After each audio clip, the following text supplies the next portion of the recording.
A paz do Senhor Jesus a todos. Amém. Amém. Estou feliz. Estamos mais uma vez nesta casa de oração, aproveitando a oportunidade que Deus proporciona para juntos nós adorarmos a Deus na beleza da sua santidade. Estou feliz em revê-lo aqui. Assim, a primeira vez que Deus pega na mão do outro, nosso pastor, presidente Bezalel de Assunção. É um prazer imenso conhecer o senhor pessoalmente. Já fui na convenção 3 vezes, estou vendo de longe, estou nas fotos.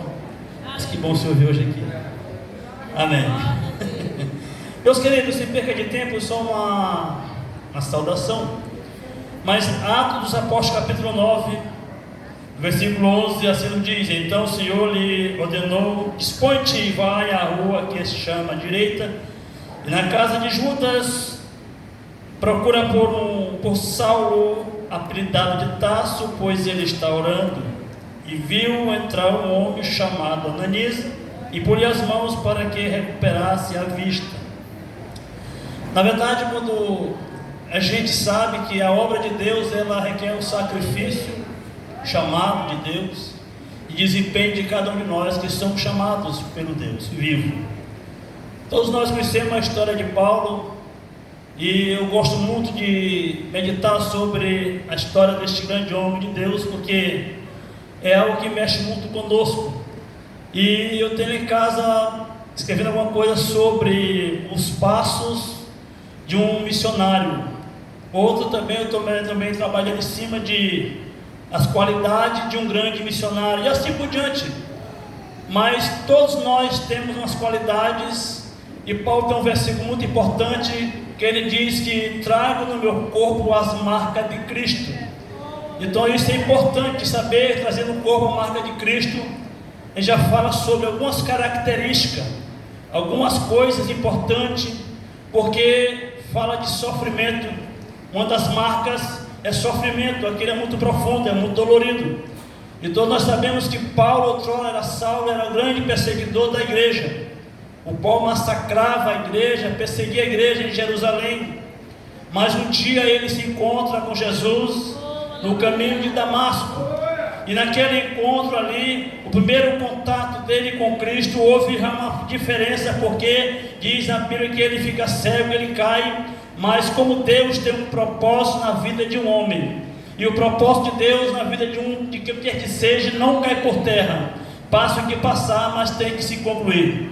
Aí ele se encontra com Jesus no caminho de Damasco. Deus dá uma ordem: entra na cidade, e lá tu virás a minha voz, tu vai ouvir o que eu tenho a dizer contigo. Ele vai para essa casa deste homem chamado Judas, na rua chamada direita.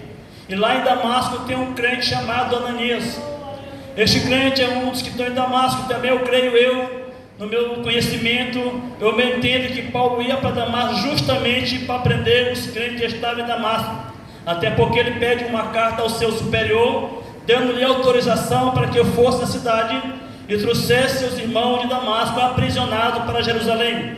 Mas só que quando ele vai, ele tem aquele encontro, agora está na casa de Judas, e lá está o irmão chamado Ananias.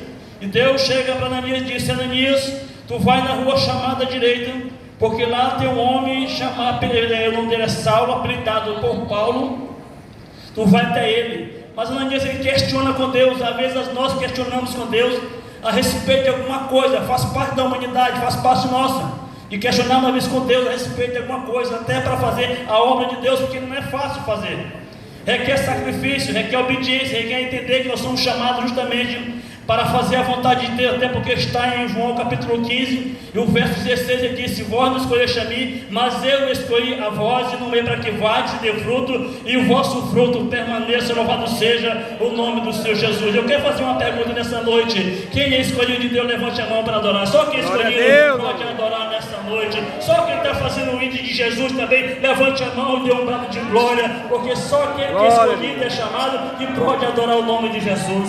Aí nós vemos aqui Ananias, ele se dispõe, questiona com Deus, disse: mas Senhor, tu não te lembras que este homem fez tanto mal ao teu servo, ao teu povo em Jerusalém, a igreja? Ele persegue os irmãos, maltrata os irmãos, coloca na prisão, ele bate, ele é um homem terrível. mas o Senhor diz para Ananias: vai, porque este para mim é um vaso escolhido, e vou mostrar o quanto ele deve padecer por causa do meu nome. Cadê os vasos escolhidos nesta noite? Mesmo que você sofra, mas tu és escolhido de Deus. Mesmo que o negócio esteja aperreado, mas é escolhido de Deus. Quem te escolheu não foi o ministério, não foi o pastor. Deus o escolheu, disse: vades e dê fruto, e o vosso fruto permaneça. Aí está para frente, aí vemos lá Ananias na casa deste homem Judas, e chega lá e disse: irmão Saulo, o Deus que apresentou no caminho, mostrou, vim a ti. Aí ele começa a orar, e ali os olhos voltam a enxergar novamente. A partir daquele momento, Paulo se torna agora prisioneiro do Evangelho, e levando a palavra aos cativos, ao ponto dele dizer: não me envergonhe do Evangelho, porque é poder de Deus, é salvação para aquele que nele crê. Bendito seja o nome de Jesus. Somente o Evangelho é poderoso para salvar, o Evangelho é poderoso para mudar, e aqui está nessa noite um negão abençoado que foi alcançado por este Evangelho poderoso. E eu posso dizer, em nome de Jesus, eu sou uma nova criatura. Que Deus em Cristo abençoe a todos. Amém.